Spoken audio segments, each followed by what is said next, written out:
Pamplona, 26 de noviembre de 1958. Mi queridísima Emiliana, el día 6 o un día 6 de diciembre, en la cocina de casa, charrán de Salinas de Oro, de sorpresa naciste. No sé cuántos años tienes y quisiera no saber cuántos tengo yo. Es un estorbo. Cada uno tiene un caudal de vitalidad y asunto concluido.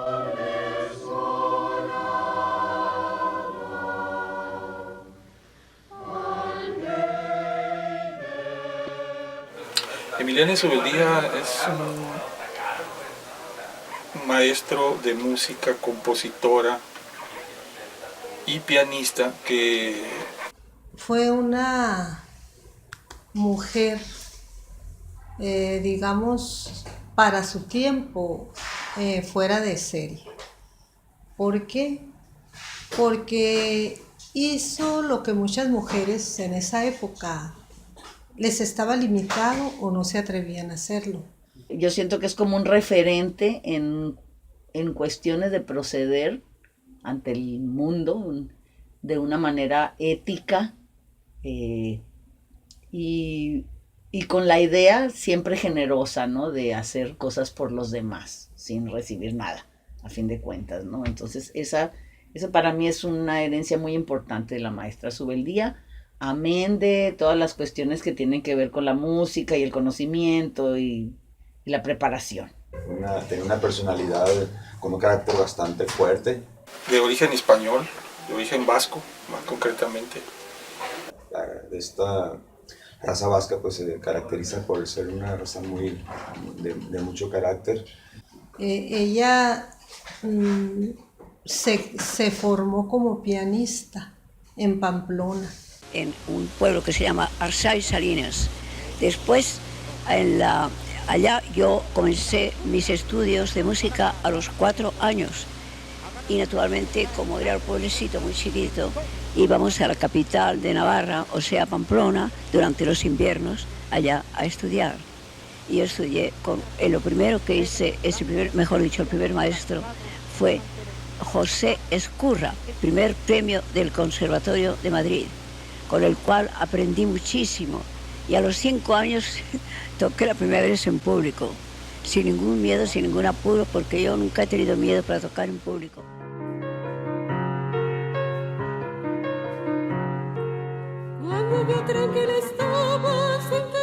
Con el transcurso del tiempo ella empezó a componer sus propias obras, ¿no? Para piano, para orquesta y para instrumentos, para solistas, digamos, ¿no? Para cello, para guitarra o combinados. Ella estudió en las mejores escuelas en París antes de venirse obviamente para acá, para el continente americano. Pero la maestra también tenía un amplio gusto por la danza. Hasta donde yo me enteré, ella estudió también danza clásica en su juventud, pero pues su inclinación así máxima fue la música, ¿no? Fue su pasión. Entonces ella, a una edad, digamos, todavía joven, muy joven. ¿Durante qué sería? Los 30, 20, 30, yo creo. Hace una gira. En Europa se presentaba en algunos lugares, pero hace una gira hacia América. Visita Cuba, Argentina, Brasil, Nueva York, dando conciertos. Estuvo participando en programas de radio, en conferencias, conciertos didácticos. Y pláticas sobre la música.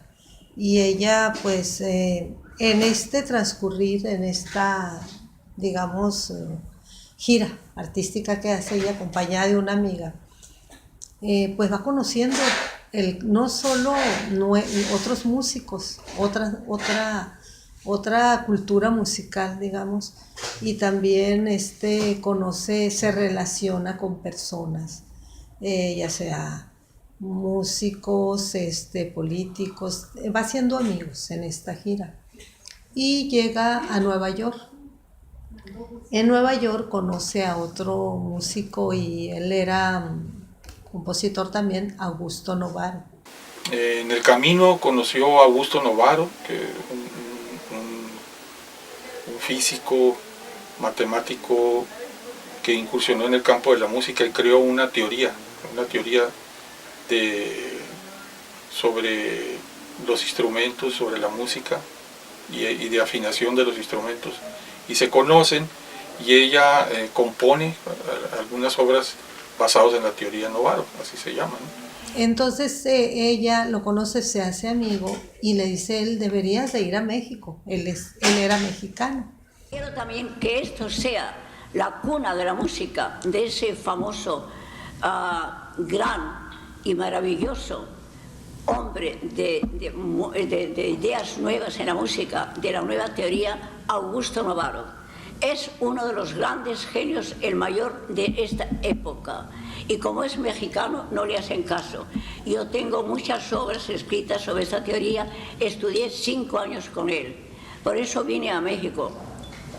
Tuve que venir a México. Yo, refugiada, podía haber ido a otro país que no fuera México, o no a la capital, a otro lugar, y me vine para eso, porque conocí en Nueva York a este hombre.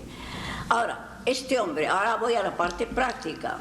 Ha inventado guitarras, otros instrumentos, flautas, sobre todo guitarras, violines, violoncheros, contrabajos y pianos de un sonido fenomenalmente hermoso.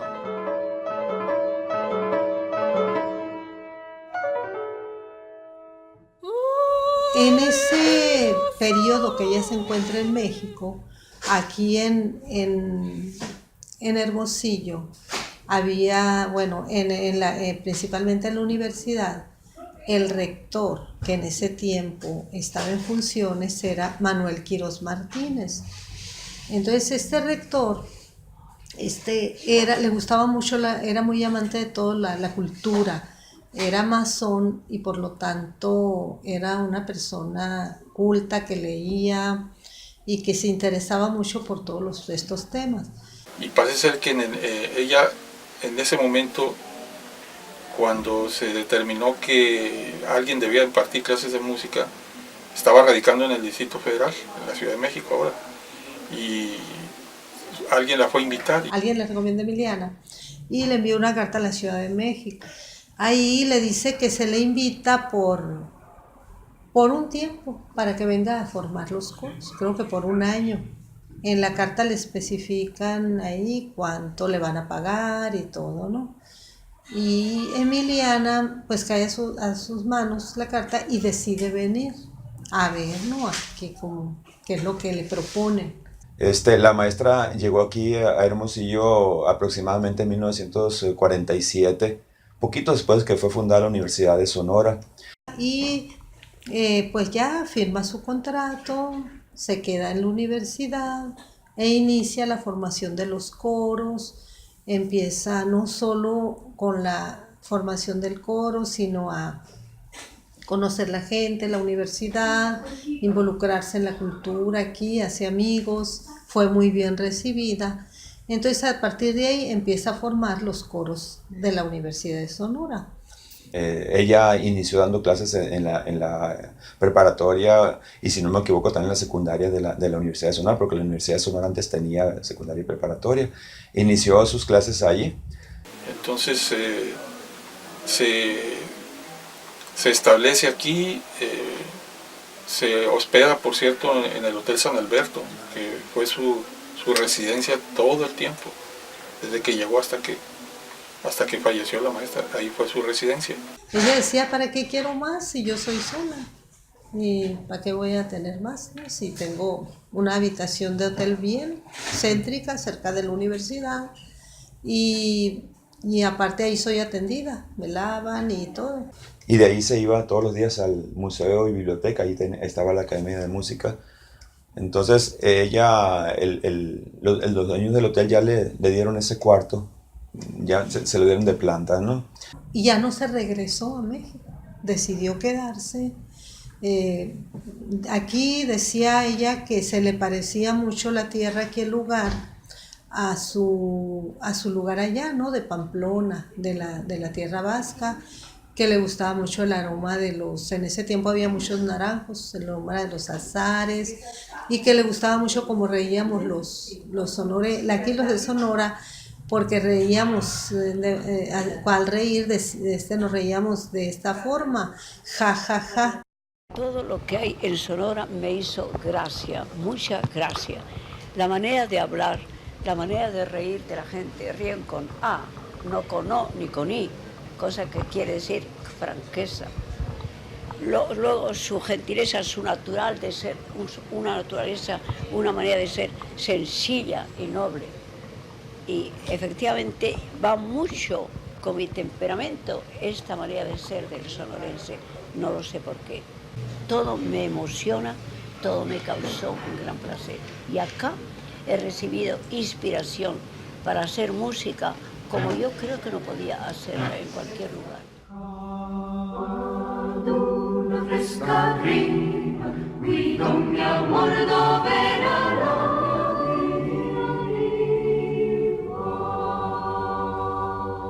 Se enamoró de la tierra sonorense, de las voces, de los talentos de Sonora, y que decidió dejar todo lo anterior, dejar su vida en España para quedarse aquí. Entonces luego se crea la Academia de Música y ella se viene como directora de la Academia de Música, aquí en el mismo museo, en la parte alta del museo, y empieza a recibir estudiantes. Entonces empezó a hacer audiciones para enseñar piano, empezaron a llegar sus alumnos. La maestra tenía la dinámica, vamos a decir, de que cuando recibía un alumno nuevo, ella lo entrevistaba y le hacía un examen.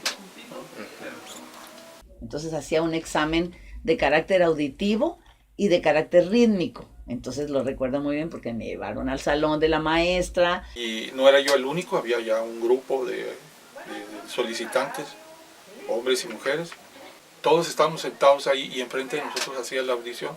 Entonces me fui dando la idea, dije, ya sé lo que me va a preguntar la maestra, no, ya sé.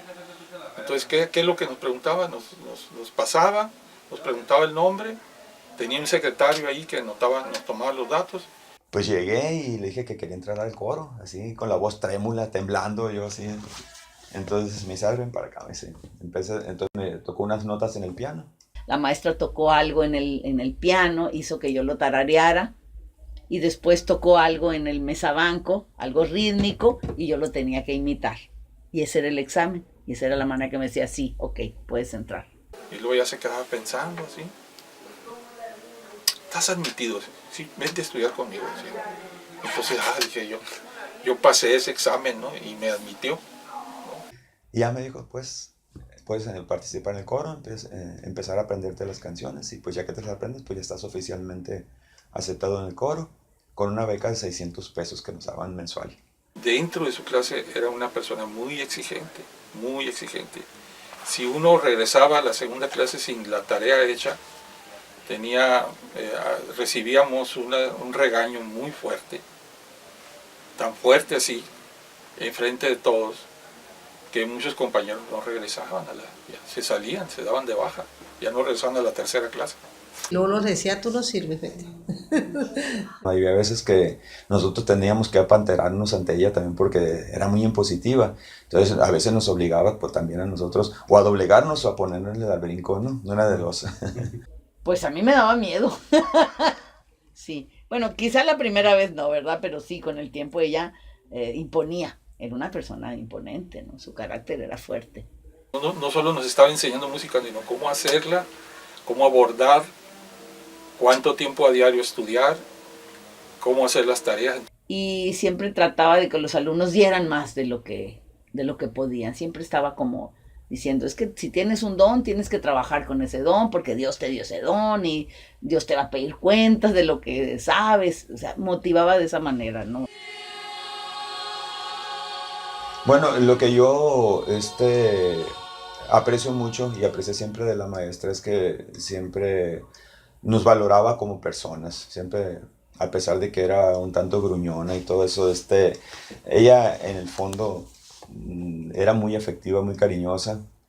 Había una tradición que se generó en el coro universitario, de que también yo fui integrante, de cuando alguien cumplía años, nos juntamos en casa de algún integrante del coro que la prestaba y asistía. Ella, gustosa, asistía y nos divertíamos mucho con su conversación. Era muy, muy agradable pues, tenerla como amiga, pues, como un integrante más de la agrupación. Las vivencias cuando nos reuníamos, las reuniones que hacíamos después de una presentación del coro, cuando ella traía toda la euforia porque salió muy bonita la presentación y todo, pues nos invitaba a las pizzas o íbamos a alguna casa y platicamos, y ahí la conocíamos en otro ámbito, en otra circunstancia. A veces se le pasaban las copitas y se ponía muy contenta y empezaba a cantar. Le gustaba mucho contar anécdotas, chistes, le gustaban mucho las rimas. Sí, así al estilo de los escritores antiguos que escribían en forma de rima, ella de repente empezaba a hablar en rima. Por lo que sé, por lo que he leído, por lo que han platicado, Emiliana era muy reservada. Pues poco hablaba de su vida antes de llegar aquí. Era una mujer muy generosa. Eso yo lo percibí por las cartas, porque constantemente le mandaba a su familia dinero. Nos disparaba las pizzas, se enojaba así, pero bastante se enojaba cuando nosotros intentábamos pagar la cuenta, ¿no? Ella quería pagar la cuenta y pobre de que se atreviera a contradecirla, ¿no? Y a la parte de eso, formaba parte de una asociación en la que siempre otorgaban becas a personas de escasos estudios. Siempre estaba en alguna cosa de filantropía ella. Cuentan por ahí que una vez se sacó un carro de los de la universidad, de los que rifa la universidad, en el sorteo, y vendió el carro, no quiso el carro, le dieron el dinero. Invitó a sus amigos a una comida o a una cena y les repartió a todos ahí, ¿no? Le dijo, yo ¿para qué quiero tanto dinero? Voy a dejar una parte y esto es para usted, a sus alumnos, sus amigos, ¿no? La sobreprotección que ejercía sobre nosotros también, o sea, nos protegía muchísimo cuando salíamos de la ciudad e íbamos a otros lugares, nos cuidaba mucho porque ella sentía que la responsabilidad era muy grande, a pesar de que nosotros éramos mayores de edad, pero ella era muy maternalista con nosotros, ¿no? Nos veía como sus hijos y nos cuidaba como tales, ¿no? Y pues también su estilo conservador, ¿no? Cuando salíamos siempre en un camión, las nenas para acá y los nenes para acá, que no se mezclaran hombres y mujeres, ¿no? Era muy conservadora en ese sentido, ¿no? Pues a la usanza ya viejita, ¿no? Ella decía que se levantaba muy temprano y hacía calistenia, decía ella, como de ejercicios, cuidaba mucho su alimentación, trataba de curarse con medios naturales siempre, tenía por ahí una biblioteca de unos libros sobre cuidado natural y medicina natural. Entonces sí, ella siempre estaba en ese tipo de cosas. Era una persona sencilla, risueña, que tenía la manera de llevarse con todos, así de una manera muy simpática.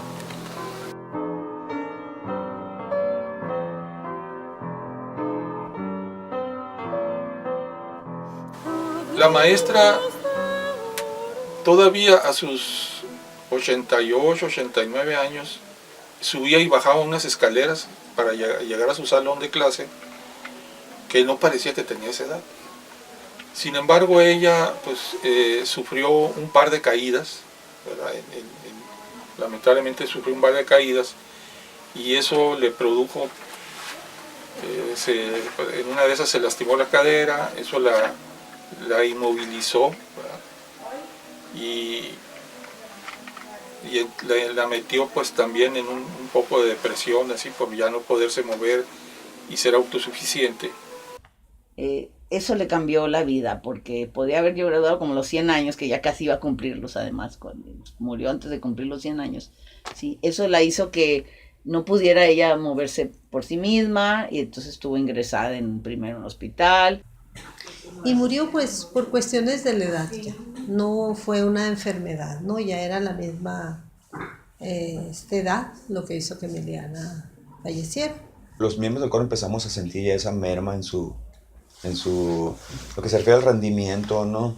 De su trabajo, porque pues ya empezaba a olvidársele las cosas, nos decía algo y se le olvidaba, el rato no lo volvía a repetir, empezaba a postrarse más, caminaba menos, tenía menos posibilidades de físicas o fisiológicas, ¿no? De funcionar. Ella estuvo en la casa San Vicente, ahí la estuvieron atendiendo y pues fue lentamente apagándose la maestra. Ya su aspecto era muy impresionante. La maestra siempre usó peluca durante mucho tiempo, ¿no? Siempre, pues, durante mucho tiempo yo la conocí con peluca, porque no tenía casi cabello, ¿no? Entonces ya en el hospital pues ya ni peluca tenía, ya se veía pues obviamente un aspecto de más deterioro. Y le encantaba que fueran los alumnos del coro y lo estuvieran visitando. Y ella ahí acostada todavía preguntaba que si cuándo iba a ser la siguiente presentación, qué pasó con el coro, ya ensayaron, alístense muchachos, decían, ¿no?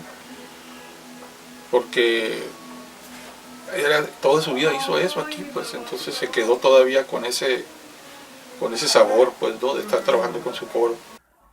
Hasta que finalmente pues ya perdió lo que viene siendo la conexión con la realidad, se fue durmiendo poco a poco y muere. Ella muere un mayo, si no me equivoco, 28 de mayo del 87. Ella murió ahí en la casa San Vicente. Los últimos meses deben de haber sido difíciles. Yo siento que ella ya quería descansar. Se le hizo un recorrido aquí por adentro de la universidad, en su funeral, ¿no? Y se sepultó en el panteón Betania, creo que se sepultó, es donde tiene su tumba, ¿no? Y se le hizo todo un homenaje cuando murió y se le siguió haciendo. Cada año los coros dan concierto. Los coros nuevos, nunca se ha olvidado, o sea, del todo. Eso fue su muerte. ¿Sí? Ella nos deja todas sus composiciones, están bajo resguardo en el archivo histórico de aquí de la Universidad de Sonora, la totalidad de sus composiciones, arreglos para coro. Nos deja aparte la formación de estudiantes que posteriormente nos dedicamos a la música. Yo me cuento entre ellos, ¿no?